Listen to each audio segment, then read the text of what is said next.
So this car I got for like $500 and I made it look nice and gave it a wrap job. And the goal is to sell it for much more than that. So I have some sellers coming to look at this probably tomorrow, you know, coming soon. I think it's going to be sold. With that, I want to show you guys, while I still have it, everything that I did to it, how much it all costs, and let's just take a look around the car and I'll show you guys what's going on with it.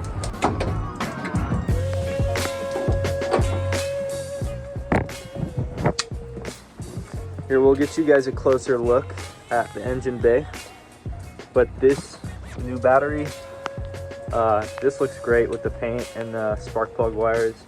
And you can see it's got cruise control, but right next to it, you've got that clear timing cover.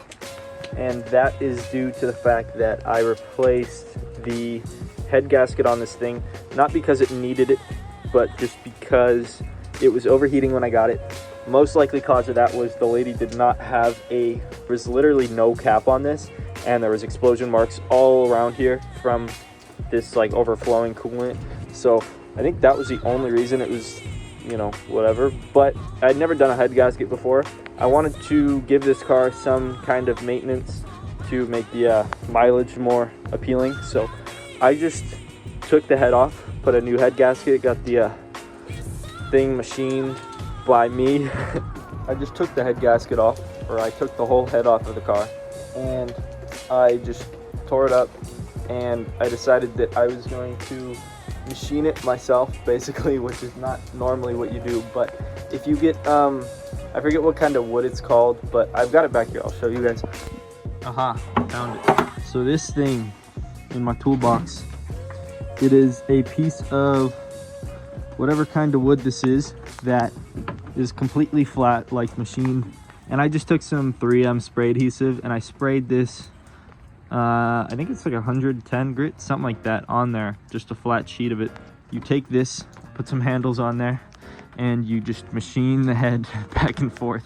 It works because I got the little feeler gauge and the straight edge, and the thing, I mean, it came out straight, so I was totally willing to go get it machined if it didn't work out, but I really couldn't even find an imperfection. If you sit there long enough, which I'll put a clip of me or my brother doing that back when we did it. Mash it out and working. Trying to mash it heavily free. But yeah, I just did the head gasket like that, and then I put it all back together. While I was in there, I didn't replace the timing belt because I did the trick where you just remove the head with the engine still in the car, and you mark where the timing belt was and you slip it right back over. So I just put that clear cover on there to give the impression that maintenance was done. I'm just gonna cut myself off abruptly right there because I want to show you guys all of the mods that I did in one place where it's easy to understand. So let me show you guys everything that I did to the car, with the first thing being cleaning it. And obviously I've got the Chris Fix video to show you guys that, because he does a great job of showing you the before and after at the end there. And considering that cleaning your car is something anyone can do, and that I think makes honestly the biggest difference when you go to sell a car. So that was the very first thing I did, is I just cleaned this thing and I got the inside completely clean. Then the very next thing is I took my scan tool and I checked out the check engine light to see everything that was wrong with it. And first I got a idle air control valve code, and then a coolant temperature sensor code.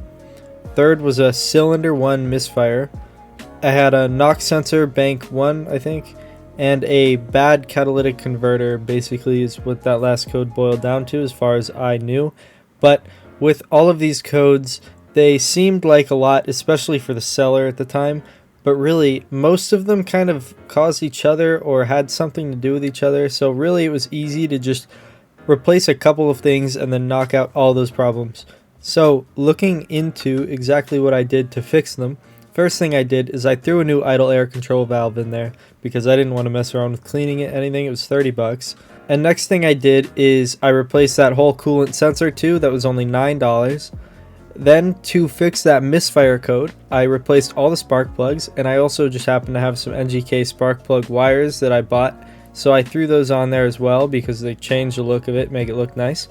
I replaced that knock sensor for the knock sensor code. And lastly, for the bad catalytic converter code, what I did is I took the cat out, which I had it half apart, as you'll see later when I get into what I did with the head gasket. But I just took the cat out while I was down there, and I basically just crushed up everything inside it and then straight piped it, because you can't have a bad cat if it's a straight pipe. So, you know, not the best way to do things, but also an easy, free fix that is not going to cause any check engine light or any smog issues on this car. So I just decided to do it anyway. I got that cat cleared out, and that allowed me to replace the O2 sensor, and that code went away. Now, after doing all of this, all the codes were gone, but I wouldn't know that until I had the car back together, because the next thing that I did was buy a head gasket kit, and that was $49. That included the head gasket as well as the valve cover gasket, and with that I was able to grind down, just like I explained before, the whole head gasket. Everything was installed, but then before I put everything back together, I got a $15 clear timing cover, which really helps the look of your engine bay and making everything look well maintained. The last thing I did is I had to buy that $12 for the radiator cap, and that allowed me to seal up the system. And after that, I was able to do an oil change and a coolant change. After I put everything back together, I ran all of the air out of the system and I bled it for the coolant and just replaced the oil and the filter. Everything that had to do with that was $69 for both the fluids and the filter. Then once I put everything back together, everything worked, no codes, and it was great. It ran beautifully. So now I replaced the lock actuator and the window switch inside of the car, because the power locks weren't working. It was just the actuator, which is $40. Then the window switch from the junkyard, it would have been about $10, so I'll include that. Then I did the headliner, which was $30, and that was just for the sunroof that was peeling. I replaced just that one piece. It was kind of a lot of labor, but easy enough.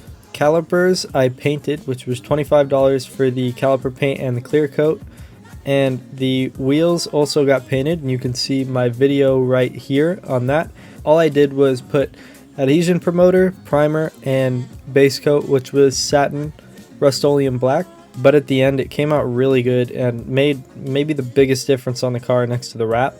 On the aesthetics, other than the wrap, was the seat covers for $15, which I got off of a local Amazon returns auction. I'll show you guys basically the same ones I bought and what they normally cost right here, but mine were obviously $15, which is a huge steal. Honestly, in certain scenarios, I would even suggest just buying for the full price these to do a car flip. But I also had a CarPlay radio laying around, so that was free. I just threw that in there as well. Next thing I did was wrap the car, and what I had to do first was fill in some of the dents with Bondo. So I had $15 for the whole bucket of Bondo, and I filled in a lot of those dents. There was a little bit of damage on the quarter panel that I kind of smoothed out. A lot of it wasn't perfect after the wrap. And so after that, the last thing was $190 for the wrap from Alibaba, and I've got a whole video explaining everything you want to know about that wrap right here, and that I totally suggest doing to your own car. If you're going to flip anything, I think that this is a great option, especially for cheap cars, to just get cheap wrap on that car that's going to look good. So with all of that done, I put a last $8 air freshener on there just to make it smell good in the interior. Everything was set and done. So after all the things that I just explained, the total cost of this was $650. Now, when you look at the $500 that I spent on the car, plus that $650, the total amount that I spent was $1,150. After I sold the car, I actually ended up selling it for $3,800, which is incredible, and that left me with a profit of $2,650. I was able to get a lot of money for this car, considering it was a high mileage stock EK, and I think a lot of that was due to it was an EX trim with power everything working, with new tires, clean inside and outside that looks new. It had CarPlay, a lot of amenities, power everything working. It was a great car, and I think that just having all those little odds and ends sorted out is going to help you sell it for a lot of money.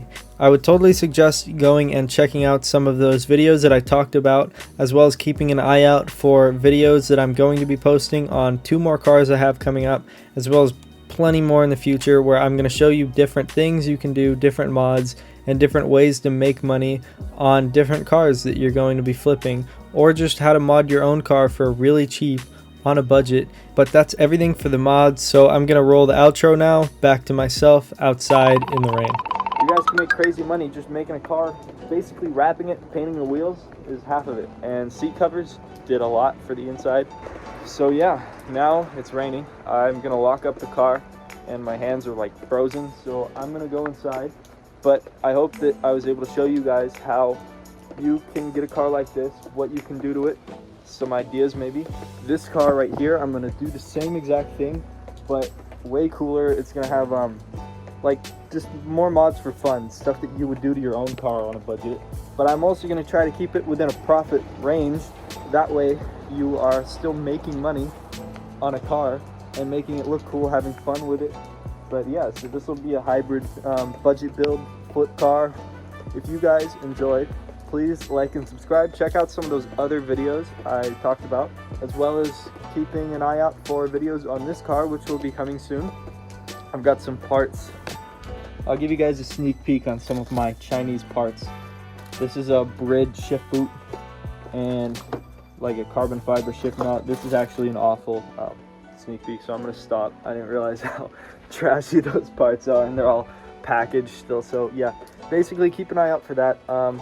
If you guys enjoyed, please like and subscribe, and thank you for watching.